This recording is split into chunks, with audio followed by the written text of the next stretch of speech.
하나님께서 주신 말씀으로 믿고 잠언서 16장 4절 말씀을 봉독해 드리겠습니다. 자, 잠언 16장 4절 말씀입니다. 여호와께서 온갖 것을 그 쓰임에 적당하게 지으셨나니 악인도 악한 날에 적당하게 하셨느니라. 아멘. 자, 저는 오늘 잠언서 16장 4절 말씀을 배경으로 해서 따라서 해보시기 바랍니다. 나도 누군가에게 필요한 존재다. 나도 누군가에게 필요한 존재다. 예, 나도 누군가에게 필요한 존재다 라는 제목으로 말씀을 전하면서 하나님 은혜가 넘치시기를 예수님의 이름으로 간절히 축원을 드리겠습니다. 여러분, 본문 말씀을 보니까 온갖 꽃이 말이죠, 온갖 꽃이 쓰일 곳이 있어 지어졌고 악인도 악한 날에 적당히 쓰이기 위해 지어졌다는 것입니다. 이 세상에 태어난 모든 사람은 믿음 안에서 보면요, 버릴 사람이 없다는 거예요. 다 하나같이 하나님 나라에 필요하고 어떠한 형태든지 어떠한 모습이든지 다 쓰일 때가 있고 귀한 존재라는 사실을 우리들에게 가르쳐주고 있다는 사실을 기억하시기 바랍니다. 여러분, 사이코패스 뇌과학자 제임스 펠런이라는 사람이 있대요. 이제 들어봐 주시면 돼요. 저도 들은 이렇게 강의를 듣다 보니까 들은 얘기입니다. 요즘 말에 흉악범죄들이 말이죠, 거의 다 이 사이코패스의 성향을 갖고 있는 사람이 많다는 거예요. 그 연구를 했겠죠. 이 사이코패스 뇌과학자라고 하는 그 제임스 펠런이라는 사람이 그 연구를 했다는 거예요. 이 연구를 해보니까 인구의 2%가 사이코패스 유전자를 갖고 태어난다고 합니다. 어느 나라 어느 민족이나 거의 2%가 사이코패스의 어떤 그런 거를 갖고 있는 유전자를 갖고 있다는 거예요. 그런데 이런 유전자는요, 잘못 쓰이면 파괴적이기 때문에 사실 이 진화적인 면에서 보면은 도태되어야 하는 그러한 유전자인데 아직까지 남아있다는 거예요. 진화는 이방이면 말이죠, 이렇게 좋은 방향으로 이렇게 진화를 하는 거기 때문에 이렇게 사이코패스 유전자들은 사실 진화론적으로 보면 벌써 도태되고 없어져야 하는 거라는 겁니다. 근데 남아있다는 거예요. 그래서 그 이유가 무엇일까 연구를 했는데 그 이유가 말이죠, 자, 예를 들어 보면은 감정 없는 사이코패스의 사람들이 전쟁주의자로서 과감하게 전쟁을 이끌 수 있기에 필요해서 남아있다는 것입니다. 그러니까 예를 들자면 말이죠, 전쟁을 할 때 이렇게 우물쭈물하면 안 되는 거예요. 이게 사이코패스 같이 감정적으로 아주 냉정한 사람들이 아주 객관적으로 말해 확실하게 대군을 이끌고 전쟁에 승리를 할 수 있다는 거예요. 그러기 위해서 사이코패스도 전쟁을 지휘하기 위해서 필요한 그런 존재이기 때문에 그렇게 남아 있다는 거예요, 이 사람의 결론이. 그러면서 여러분, 사이코패스 성향이 있는 사람이라고 해서 말이죠, 다 감정 없이 사람을 죽이는 악한 짓을 저지르는 사람이 아니라는 거예요. 이런 유전자를 갖고 태어난 사람들도 성장 과정이 좋은 경우 보통 사람이 할 수 없는 과감한 일을 할 수 있다는 것입니다. 딱 필요하다는 겁니다. 그러면서 하는 얘기가 이 제임스 펠런이라고 하는 사람이, 자, 사이코패스 과학자예요, 뇌과학자예요. 그 제임스 펠런이라는 사람이 자기도 한번 검사를 해봤대요. 자기도 검사를 했더니 자기도 사이코패스라는 거예요, 성함이. 그래서 자기 조상 연구를 해보니까 정말 이게 흉악한 죄를 저지른 사람이 조상에 있더라는 거예요. 자기도 사이코패스라는 얘기예요. 그럼 내도 사이코패스인데 내가 이렇게 악한 일을 하지 않느냐 이게. 그랬더니 이 뇌과학자가 연구를, 제임스 펠런이라는 사람이 연구한 결과가 뭐냐면, 아무리 감정이 없는 사이코패스라고 하더라도, 그런 유전자를 갖고 있는 사람이라고 하더라도 교육을 잘 받으면 나중에 긍정적으로 쓰일 수 있다는 거예요. 여러분, 이와 같이 여기 악한 날, 이 악인도 말이죠, 여기 우리 보니까 말이죠, 악한 날에 적당하게 하셨느냐, 이 말이 이해가 되는 그런 부분이 있다는 거예요. 자, 여러분, 우리 누구는 말이죠, 우리 한 사람 한 사람도 누구에게도 필요한 존재라는 사실을 기억하시기 바랍니다. 자, 어느 나라의 한 장수가 싸움을 하다가 함정에 걸려버린 거예요. 빼도 박도 못해요. 걱정하고 있는데 말이죠, 그 주위에 거지같이 살고 있는 한 소년을 만난 거예요.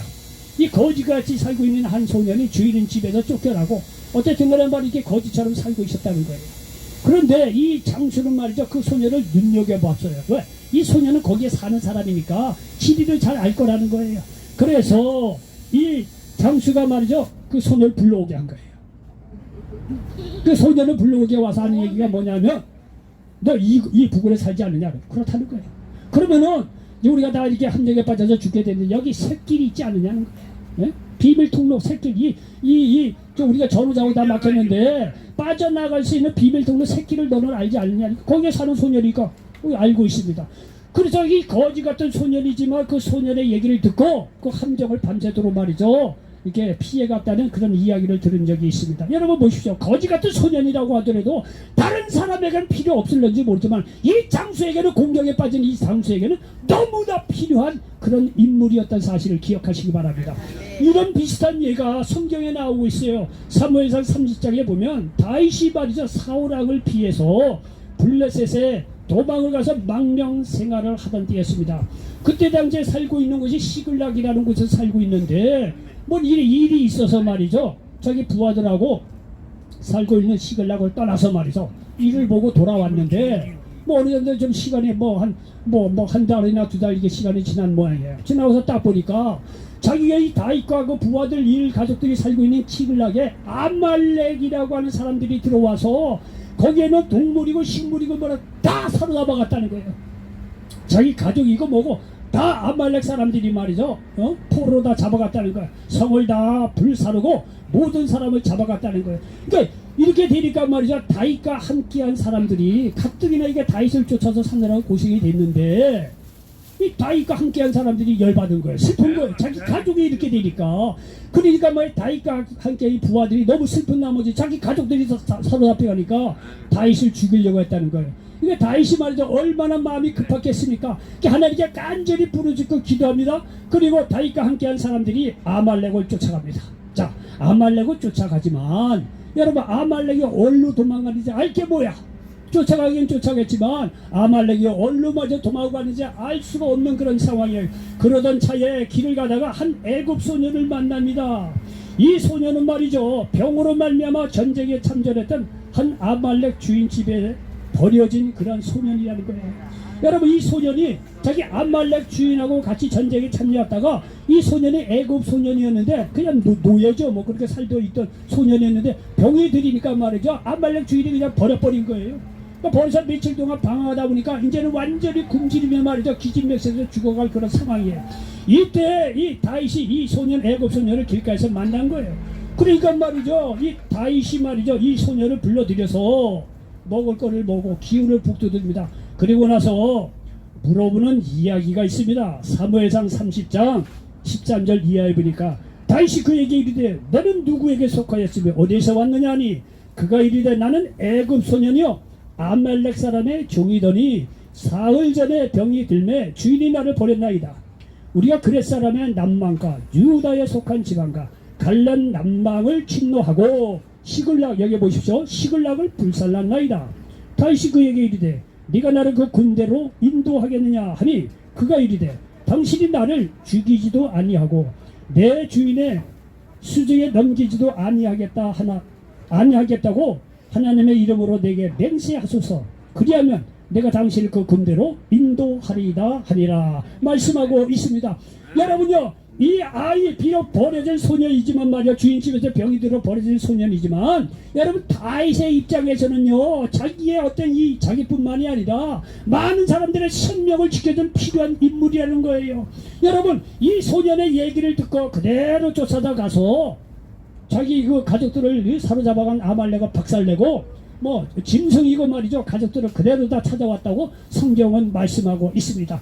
여러분 보십시오. 누군가에게는 병들고 버려진 존재라고 하더라도 보십시오, 다윗에게는, 다윗과 함께한 사람들에게 너무나 생명을 구원한, 너무나 필요한 그런 존재였다는 사실을 믿으시기를 바랍니다. 여러분 이렇게 보십시오. 누군가에게 버려진 존재일지 모르지만 사람들이요, 버려지고 나면 나 인생 끝났다고 생각합니다. 그게 인생이 전부인 줄 알고요. 그러나 여러분, 어느 누구에게 버려졌는지 모르지만 그 누군가에게는 우리는 필요한 존재라는 사실을 믿으시기를 바랍니다. 여러분, 이 소년 보십시오. 버려졌어요. 쓸모가 없다는 거예요. 그 원일 주인 집에서는 병들고 쓸모없는 그런 필요 없는 존재였지 모르지만 다윗에게는 말이죠, 너무나 필요한 존재라는 사실을 기억하시기 바랍니다. 여러분, 열왕기 5장 보면 나만 장군과 이스라엘에서 잡혀온 어린 소녀 계집 쪽의 이야기가 나오고 있습니다. 아람 나라를 말이죠, 구한 나만 장군이라고 있었어요. 자기 나라를 몇 번 구했으니 그 나라 왕에게 얼마나 대접을 많이 받았겠습니까? 나만 장군이 열왕기와 5장에 보면 그렇게 기록이 되어 있습니다. 그런데 나만 장군이 거친 화려했는지 모르지만 잔발을 벗어제키면 그 안에는 말이죠. 이 나병으로 말미암아 얼대 죽을런지도 모르는 치명적인 병으로 고통을 당하고 있습니다. 그런데 여러분, 나만 장군이라고 하면은 말이죠, 그 나라에 그렇게 혁혁한 공을 세우는데 그 나라에 의사가 없겠어요? 예? 병을 고치는 사람이 왜 없겠어요? 다 찾아다녔지만 고치질 못한 거예요. 나만은 불치병이죠, 그 당시에는요. 그러니 말이죠, 이 나만 장군은요, 이렇게 언제 죽을지 모르는 그런 상황인데, 여러분요, 어느 날 이 나만 장군의 이런 형편을 보고 이스라엘에서 잡아온 조그만 어린 계집종이 있었어요. 이 계집종이 말이야, 가봐보니까 이 나만 장군이 이 주인집 이게 바깥 양반이 말이죠, 이 나병으로 말미암아 이거 비참하거든요. 그러니까 이 어린 계집종이 하는 얘기가 뭐냐면, 그 장관 부인에게 하는 얘기가, 아이고 저기 부인이요, 뭐 쉽게 얘기해서 만일 그건 나만 장군 그 나병 때문에 그 고생을 하는데, 그거 우리 그 북이스라엘 사마리아 성에 가면 엘리사라고 하는 하나님의 선지자가 있는데, 그분에게 가면 꼭 고칩니다. 이렇게 지나가는 투로 한마디 툭 한 거예요. 여러분 잘 보십시오. 이 계집종은 말이죠, 그냥 평범하게 한마디 한 거예요. 그냥 뭐 진지한 것도 아닐 거예요. 그냥 우리 뭐 사마리아 성 가면 하나님의 좀 엘리사가 있는데 거기 가면 고침 받습니다. 가볍게 얘기할런지도 모르는 일이에요. 그런데 말이죠, 이 가볍게 얘기하는 얘기가 이 나만에게는요, 생명을 살리는 너무나 절실한 소식이 되었다는 사실, 너무나 필요했다는 거예요. 결국은 말이죠, 이 나만 장군이 이 어린 계집종의 이야기를 듣고 사마리아 성까지 가서 엘리사를 만나서 치료를 받았다고 성경을 말씀하고 있습니다. 보십시오. 어린 계집종이 뭐 할 게 뭐가 있겠어요. 그러나 나만을 살린 너무나 필요한 존재가 되었다는 사실을 기억하시기 바랍니다. 여러분의 사람을 무시해서는 안 되지만 믿음 안에서는 더더군다나 그래요. 믿음 안에서는요, 우리가 외면적으로 보면 다 실패하고 자제는 쓸모없다고 사람이 어떨지 모르지만 천만에 그렇지 않습니다. 하나님 나라에서는 다 필요한 존재라는 사실을 기억하시기 바랍니다. 여러분, 이 창세기 37장에 보면 요셉이라고 하는 인물이 등장합니다. 우리가 너무나 잘 알죠. 그런데 여러분, 현실적으로 요셉은요, 그 형들에게는 쓸모가 없었어요. 형들에게는 미움의 대상이었어요. 뭐 잘못한 것만 있으면 뭐 아버지 야곱에 가서 일러 바치고 그러니 말이죠, 형제들이 이 요셉을 생각하면 영 미움털이 바뀌었어요. 미움털이 바뀌고 형제들에게는 어떤 면에서는 쓸모가 없어요. 요셉이 쓸모없어서 결국은 말이죠, 이 요셉은 형제들에게 미움만 맞던 쓸모없는 동생이어서 결국 형들에 의해서 애굽의 노예로 팔려갑니다. 애굽의 노예로 팔려가는데 형들이 한 가지 모르는 사실이 있었어요. 그것은 뭐냐면, 자기들이 말이죠, 이 동생이 필요도 없고 미워서 말해서 이게 내쳤지만 애굽의 노예로 팔렸지만 그건 형들의 생각이고, 이 요셉의 마음속에는 하나님이 그 안에 있었다는 거예요. 이거를 형제들이 몰랐어요. 자, 형제들은요, 요셉 쓸모없어, 미움의 대상을 팔아버렸어요. 사람은 요셉을 쓸모없다고 팔아버렸는지 모르지만 요셉의 마음속에 누가 있었다? 하나님이 있었다는 거예요. 하나님이 있었기 때문에 요셉이 말이죠, 애굽의 여러 노예 생활 중에서 가장 고생과 좌절과 그런 거를 겪었지만 하나님께 함께 하셔서 결국에는 말이죠, 애굽의 총리로 등극을 합니다. 그리고 7년 풍년 뒤에 7년 5년 그 흉년 속에서 수많은 사람을 살리는데 필요한 인물이 되었다는 사실을 여러분 기억하시기 바랍니다. 여러분요, 이 요셉은요, 자기 형제들이 말이죠, 미움을 당해서 쓸모없다고 이렇게 애굽의 노예로 팔려간지 모르지만 애굽에서는 나중에 총리가 돼서 말이죠, 온 수많은 사람을 살리고 자기 가족도 가뭄 때문에 죽어가는 자기 가족도 말이죠, 애굽으로 불러들여서 가족도 말이다 살린 그러한 일을 우리 창세기 37장에서 볼 수가 있습니다. 여러분 보십시오. 요셉은 자기 형제들에게 쓸모없어서 버려진 존재인지 모르지만 나중에는요, 그 안에 하나님이 요셉에게 함께함으로 말미암아 장차 말이죠, 이 요셉이 수많은 사람을 살리는데 아주 필요한 인물이 되었다는 사실을 우리 성경을 통해서 우리가 알 수가 있습니다. 여러분요, 때로 사람들에게 버려진 쓸모없는 돌이 집을 지을 때 필요한 모퉁이 돌이 되는 경우가 있습니다. 여러분, 어떤 사람들은 사업에 실패하고 가정이 깨지고 노숙할 수밖에 없는 그런 형편에 처하다 보니까 자신을 필요 없는 존재로 생각하는 경우가 많이 있습니다. 그러나 여러분, 절대 그렇지 않습니다. 아무리 우리가 극한 상황에 처한다고 해도 우리는 누군가에게 필요한 존재고 더군다나 하나님 나라에 아주 필요한 존재라는 사실을 믿으시기를 바랍니다. 여러분, 성경 빌레몬서에 보면 오네시모라고 하는 사람이 등장합니다. 자, 오네시모라고 하는 사람이 등장하는데 이 빌레몬서는 말이죠, 사도 바울이 빌레몬이라고 하는 사람에게 개인적으로 보낸 편지입니다. 그 내용이 뭐냐면 이 빌레몬이라고 하는 이 골로새 사람인데 오늘날 터키 이제 지역입니다. 거기에 이제 이 사는 사람인데 이 빌레몬이라고 하는 사람에게는 이 오네시모라고 하는 노예가 있었다는 거예요. 오네시모가 말이죠, 노예로서 이렇게 생활하다 보니까 열받은 일이 많이 있겠죠. 일이 너무 힘들고 그러니까 오네시모라는 사람이 말이죠, 도망을 나온 거예요. 도망을 나와서 어떻게 하다 보면 로마까지 와서 사도 바울을 만난 거예요. 예? 사도 바울을 만나고 나서 하나님을 만나고 나니까 이게 굉장히 사람이 바뀌어진 거예요. 그러니까 사도 바울에게는 사도 바울 일도 도와주고 말이야 너무나 필요하고 유익한 사람이 된 거예요. 그런데 이 오네시모라고 하는 옛 사람을 얘기를 듣다 보니까 이 사람이 옛날에 노예였는데 도망을 나온 사람이래. 옛날에 노예로서 도망 나오면 사형이에요. 주인이 죽여도 할 수 없는 그런 상황이에요. 근데 이 오네시모가 말이죠, 노예로서 말이죠 이렇게 도망 나온 사람인 걸 알았어요. 그 네 주인이 누구냐 물어봤더니 말이죠, 빌레몬이라고 이야기하는 거야. 빌레몬이 누구냐? 사도 바울이 오늘날 터키죠, 골로새 지역에 가서 복음을 전하다가 골로새에 교회를 세웠어요. 골로새 교회라고. 거기에 지도자예요. 그 사도 바울이 너무나 잘 알죠. 빌레몬 내가 너무나 잘 알지. 그래서 편지를 쓰는 거예요. 야 오네시모, 니네 집에서 뭐 이렇게 도둑질해서 이렇게 말이죠 도망 나온 노예였고 너한테는 무익하는지 모르지만 이 친구가 나를 통해서 하나님을 만나고 하나님 나라에 너무나 유익한 존재, 필요한 존재가 되었으니 너는 그를 용서하고 하나님의 한 형제로서 받아들여라. 그렇게 쓴 편지가 빌레몬서라는 사실을 여러분 기억하시길 바랍니다. 여러분 보십시오. 옛날 같으면 오네시모 같은 경우는요, 그 집에서 말이죠 돈을 물건을 훔치고 나온 그런 도둑 같은 아무짝에나 필요 없는 그러한 인물이었는지 모르지만 사도 바울을 만나 예수님을 만나고 나니까 하나님 나라의 너무나 요긴하다는 거야. 필요한 사람이 됐다는 거예요. 여러분 보십시오. 우리가 외면적으로 보면 말이야 필요 없는 사람 같아도 여러분 예수 믿고 구원받는 사람들에게는요 하나님 나라에 너무나 필요한 그런 유익한 그런 인물이 될 수 있다는 사실을 기억하시기 바랍니다. 여러분 마태복음 20장에 보면 품꾼의 비유가 나옵니다.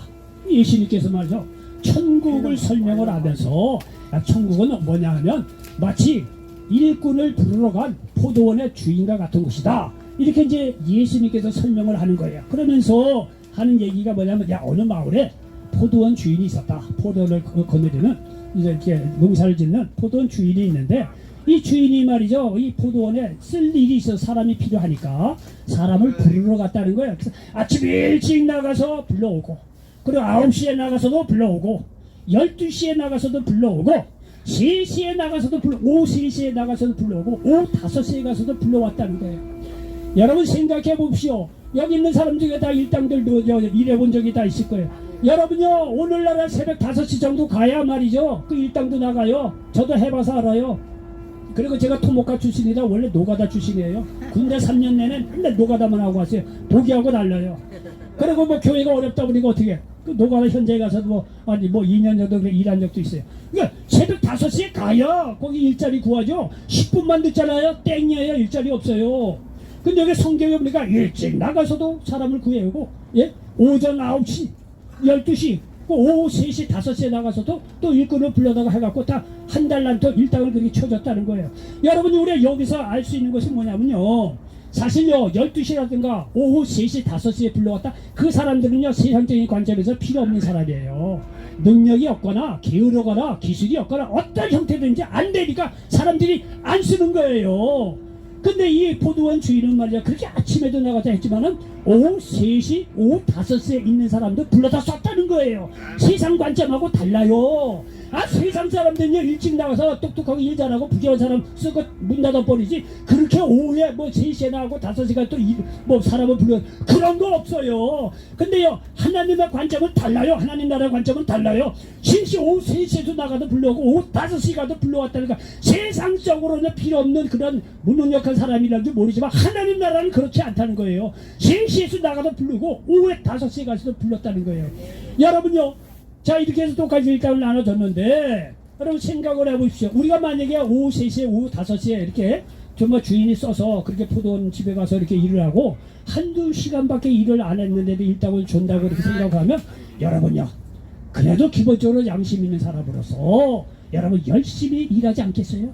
한두 시간만 일하면 말이죠 일당을 준다는데 열심히 일하지 않겠어요? 그리고 그 주인에게 대해서 감사한 마음이 없겠어요? 그렇지 않겠어요? 아우 내가 한 시간만 일했는데도 일당을 줘? 너무나 감사하고 기쁜 나머지 열심히 일하지 않겠습니까?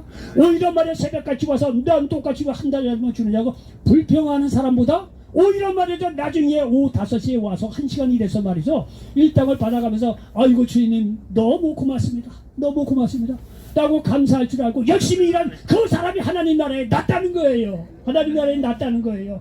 여러분 말씀드린 대로 오후 3시 5시요 세상적으로 보면 어떤지 그런 간에 능력이 안 돼서 사람이 안 쓰는 거예요.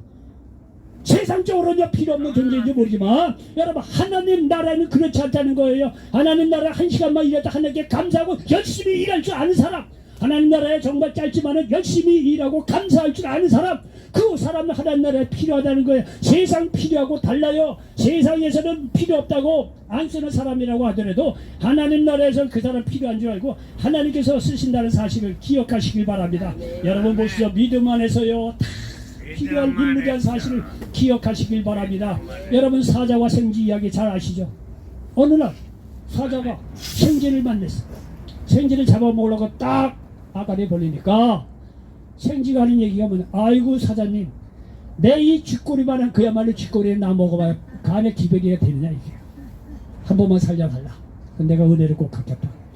그 사자가 가만히 생각하는 내가 이 쥐새끼가 한 마리 뭐 표현이지 뭐하냐 하도 쥐를 먹어봐야 배도 안 부르는 데가 어떻게 해서 불쌍하기다 그래 살려줬다는 거 아니에요. 아 그런데 말이죠 어느 날 지내다 보니까 말이죠 사자의 울음소리가 천하에 울리는 거야. 왕왕 하면서 난리법석을 틀어놓은 거야. 아니 사자가 말이죠 왜 이렇게 많은 난리법석을 죽겠다고 소리를 하냐고 생쥐가 말이죠 옛날에 그 기억이 있으니까 그 목소리를 듣고 찾아갔다는 거 아니에요. 가다 보니까 말이야 길거리에 맞아 움푹 빠져 함정에 빠져갖고 이 사자가 이제 죽게 되는 거예요. 이게 이 그물에 맞아 걸려가지고 죽게 되는 거예요. 그 생쥐가 가만히 가다 보니까 옛날 자기를 살려준 사자거든요. 그러니까 말이죠 생쥐가 말이죠 그 쥐에 있는 동료들 다 불러다가 말이죠 이 사자 살리자고. 그래서 그 쥐가 와서 말이죠 그물을 다 싹싹싹싹 다 끌어버리고 사자를 살렸다는 거 아니에요. 여러분요 사자가 이 쥐가 말이에요 이 쥐가 사자에게 뭘 도와주려고 얼마나 도와주겠어요. 그 당시 자기가 죽을 때는요 이런 일을 누가 생각이나 있겠습니까. 사자에게는요 이 쥐는요 필요 없는 존재예요. 무슨 소용이 있겠어요. 그런데 여러분요 보십시오. 이 사자가 죽을 때 말이죠 이 생쥐들이 와서 그 그물을 딱 갉아서 맞아 끊어져서 사자가 살아났다는 거 아니에요. 여러분 이 쥐 한 마리도 사자에게는 필요한 존재라는 거예요. 여러분 기억하시기 바랍니다. 여러분 우리는요 하나님의 독생자 예수를 보내서 그런 십자가에 죽이시면서까지 사랑하신 귀한 존재입니다. 그만큼 여러분 필요한 존재라는 사실을 기억하시기 바랍니다. 어딘가에 실려있고 필요한 존재라는 사실을 기억하시기 바랍니다. 여러분 여기에 있는 많은 분들이 설사 사업도 안 되고 뭐 가정도 사라지고 자녀들도 다 떠나서 무일푼으로 거리를 떠다니는 형편이라고 하더라도 우리는 누군가에게 필요한 존재라는 사실을 기억하시길 바랍니다. 여러분 그래서는 안 되지만 여기 얼마나 형편이 어려운 사람이 많이 있겠습니까. 유튜브에 보면은요 여기 노숙인들하고 인터뷰한 기자들이 많이 나와요.